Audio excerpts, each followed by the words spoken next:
Hey, what's up, guys, and welcome back to another Real Madrid review. Real Madrid 3, Atlético Madrid 1.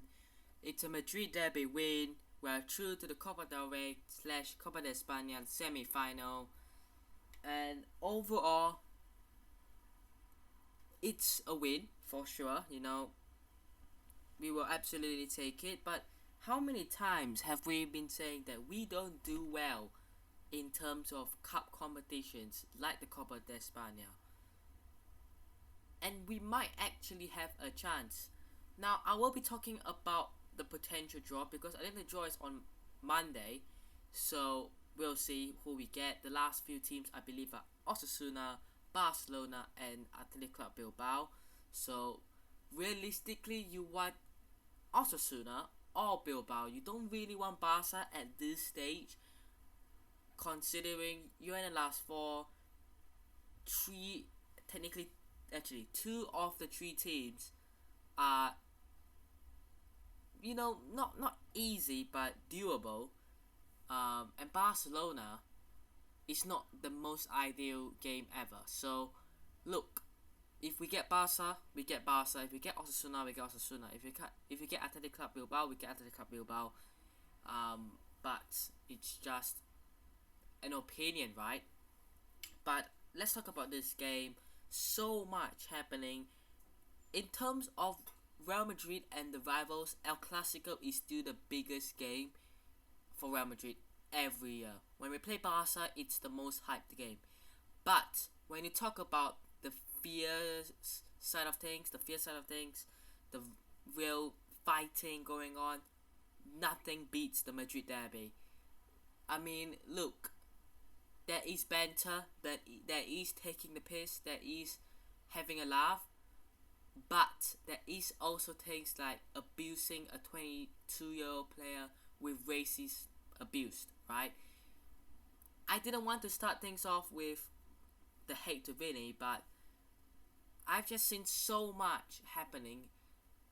And look, racism will be in football no matter what. I mean, people go and say we should do something about it in football, but realistically, what can you do to stop everybody in football? And we're not even talking about in the world, because outside of football there is racism, out of sports or in terms of just general, right? But in football, how do we stop racism as a whole? And how do we stop racism as a whole in the world anyways? It's basically impossible, right? Yes, if you see a racist person, abusing either online or in real life, you could maybe punish them, you could report them, you could report them to the police or whatever, right? But you can't stop the whole thing. I get that.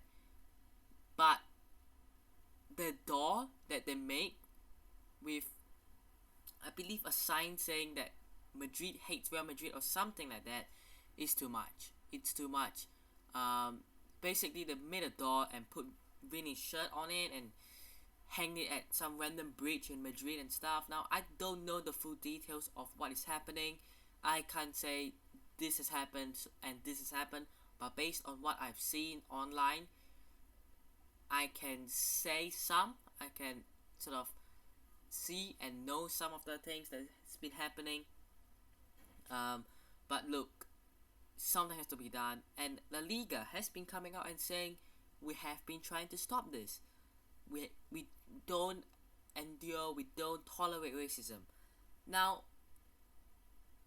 racism shouldn't be tolerated by anyone, by the way. I know there are racist people in the world, and obviously you can't change them, like I said. But if you are a football federation, you are La Liga, you are the Federation of Spanish Football, you're in charge, you're the league. You shouldn't even be tolerating that in the first place. So you don't and shouldn't be telling people that. People should be able to know, regardless of the statement you put out, that you aren't tolerating racism. Okay? If La Liga puts out a statement saying we don't tolerate racism, it shouldn't be a thing.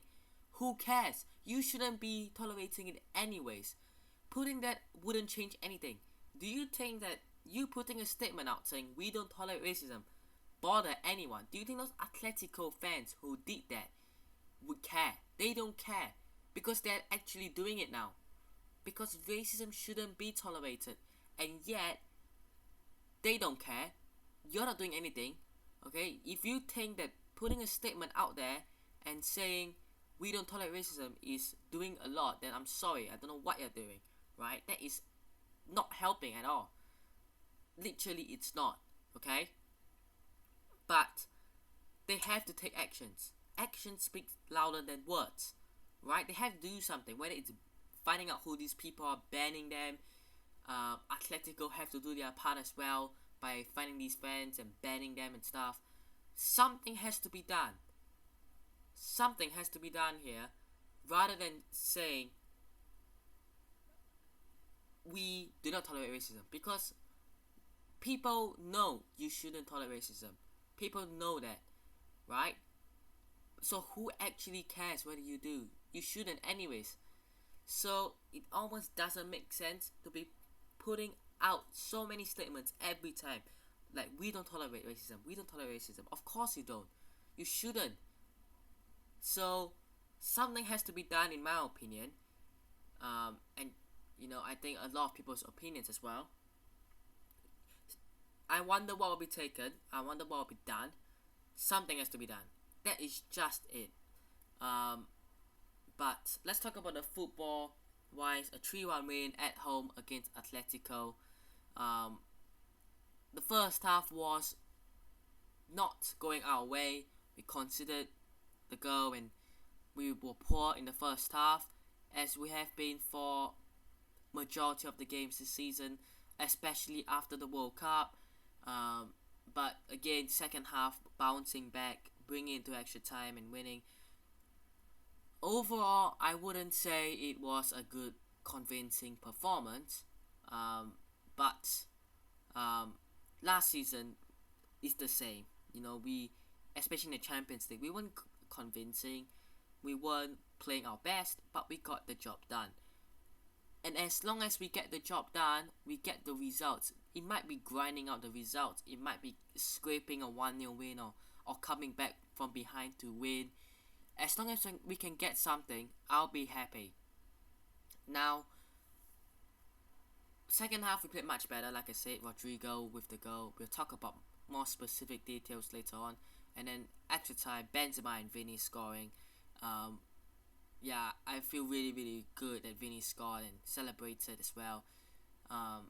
The celebrations obviously meant a lot for him.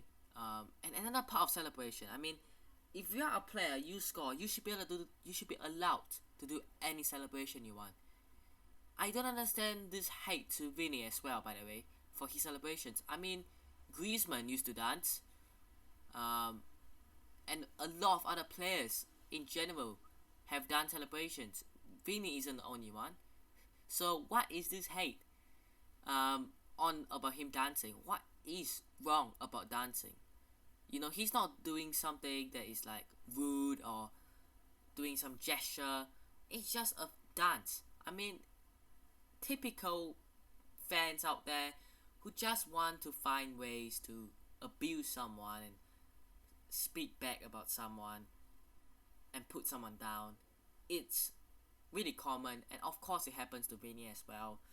And one more thing about Vini is, for a young player coming to Spain from Brazil, having the high expectation, this high ceiling that he has delivered so far, and then having to face such kind of thing as a young player, I feel bad for him.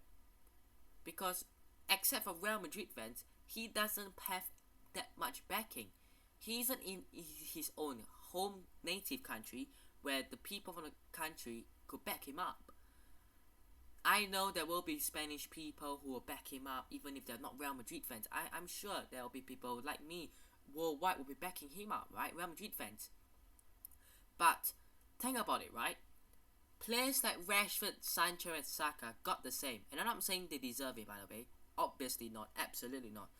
But they had the backing from the English people because they are English. It makes sense, and they play in England, right?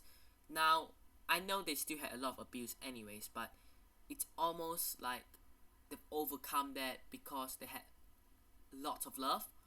Now Vinny would get a lot of love, and I'm sure he does, but whether he can overcome this obstacle is another question. Because racism, and I'm sure some people understand how it feels. I personally do. It's something that it's very hard to overcome. It's very hard to just move on and say, let's ignore and let's not bother. It affects the mental health and stuff, so it's awful. Um, but I really want to get into the football talks, but I don't know where I'm going with this, because I think there are some things that are more important off the pitch than on the pitch. Yes, we would have won, and we did win this game, but what is more important, winning a game of football or dealing with racism? And I'm pretty sure the obvious answer is dealing with racism, which unfortunately just isn't being done. Let's talk about the first goal, though, scored by Morata, ex-Real. The celebrations were there, and I don't really care. I can't be bothered. No hard feelings, really. If you guys didn't know, obviously Morata used to play for Real, and I'm pretty sure he went to... Where did he go? Did he go to Juve? And then he came back, I believe. And then he made that huge move to Chelsea. And I believe went to Atlético. And then went to Juve again. And then went to Atlético again. I'm pretty sure. Something along those lines. But yeah, milking... what was it, 70 mil or something crazy like that from Chelsea for him was one of the best deals we have done in a very long time. For a player who, I think a player like Alvaro Morata is, he can get you goals, right?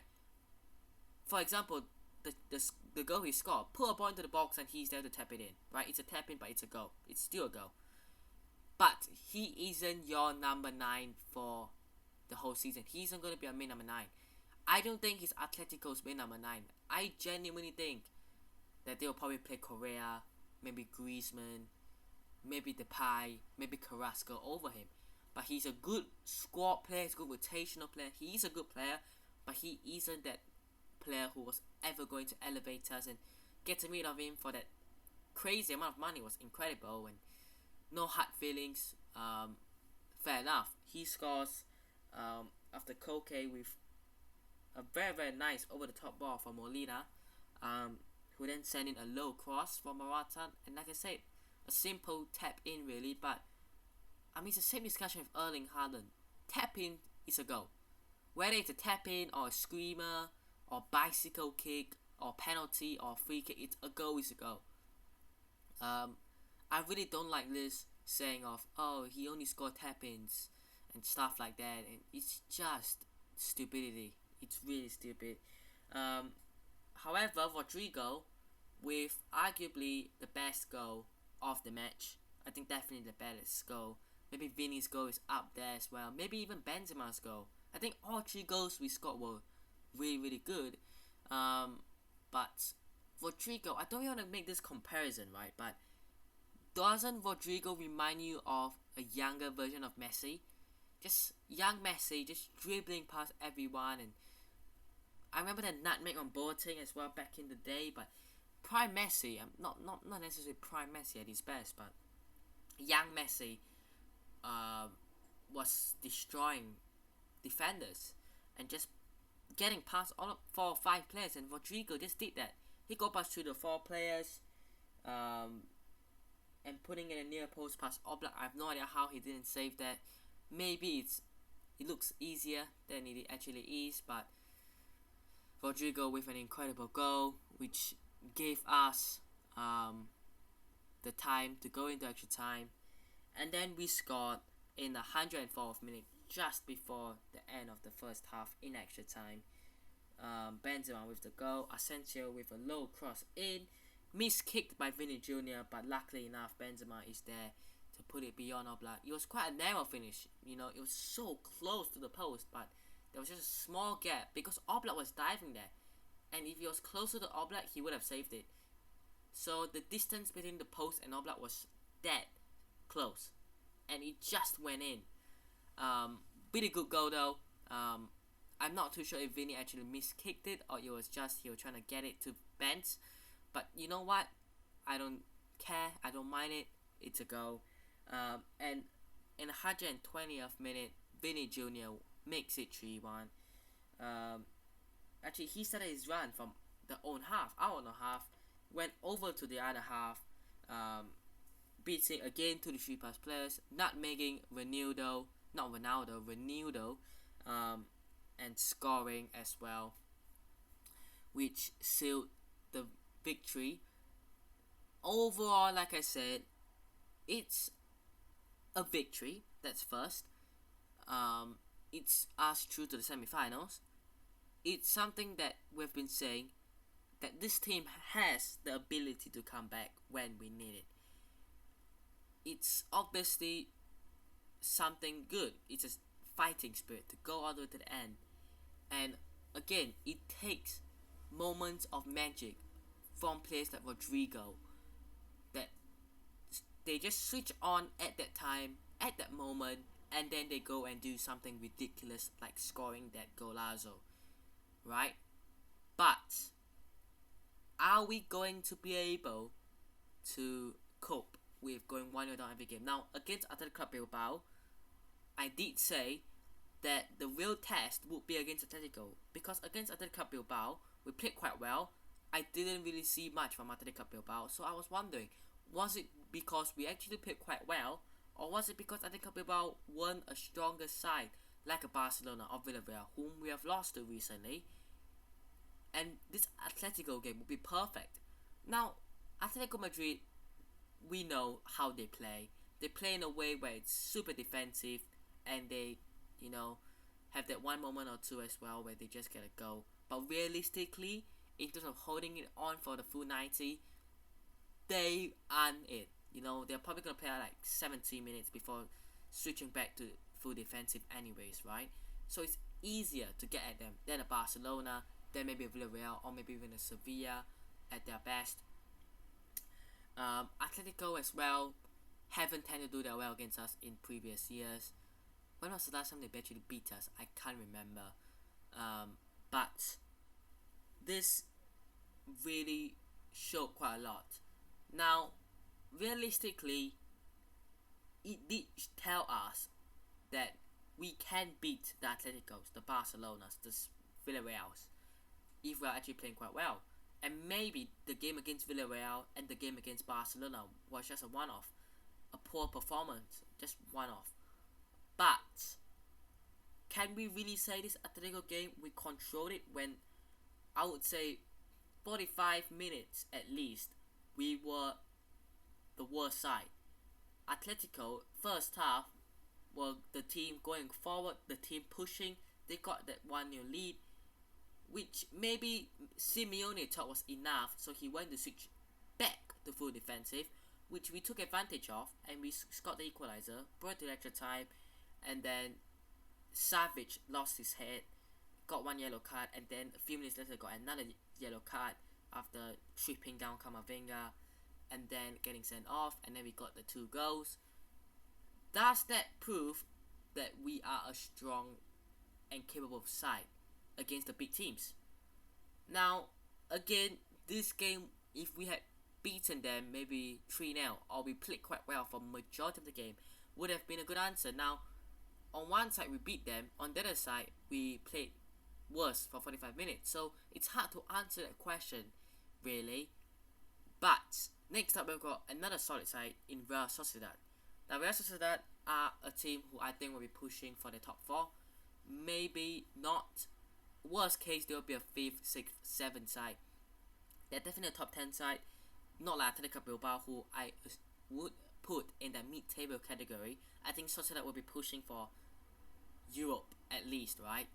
So it's gonna be another huge test against them. But just to finish off here, I'll give you some of the chances that we also saw.